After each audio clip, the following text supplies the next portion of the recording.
Dans le cas d'une séparation ou d'un divorce, le récit de vie est vraiment très utile et souvent indispensable.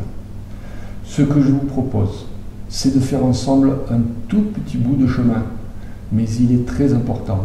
C'est celui qui permet de transformer souffrance et conflit en un récit porteur de sens et d'avenir. Vous allez faire plusieurs types de découvertes sur vous-même. Ce que le couple qui se termine vous a appris sur vous-même. En quoi il vous a fait finir une étape de votre quête personnelle.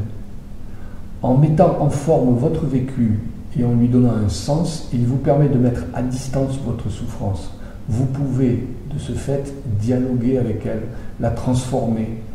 Elle cesse de vous envahir.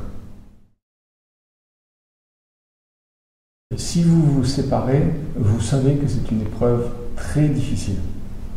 Elle génère beaucoup de souffrances et de conflits qui peuvent durer très très longtemps.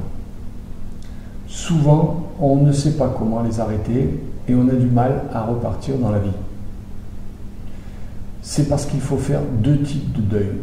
D'abord, celui de ce que le couple a créé, ce que le couple a réussi, et c'est difficile. Mais ce n'est pas le plus insurmontable. Ce qui l'est beaucoup plus, c'est de se séparer pour toujours de ce que vous attendiez de ce couple, de son projet inabouti. Si les fantômes de votre couple envahissent votre vie quotidienne et vous enlèvent la joie de vivre, le récit de vie va vous apporter ce qui est sa nature propre, la quête de sens.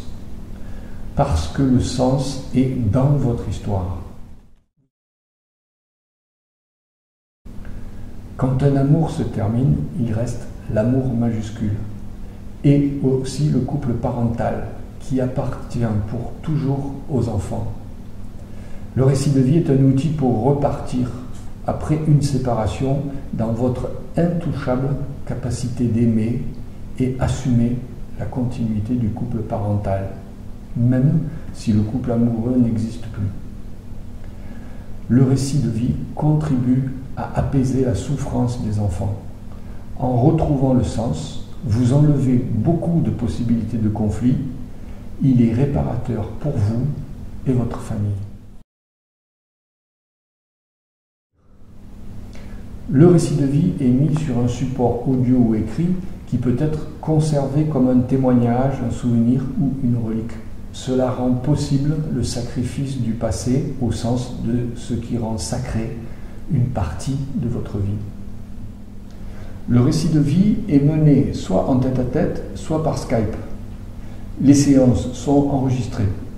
Vous pourrez garder ce support tel quel et l'utiliser comme vous le souhaitez.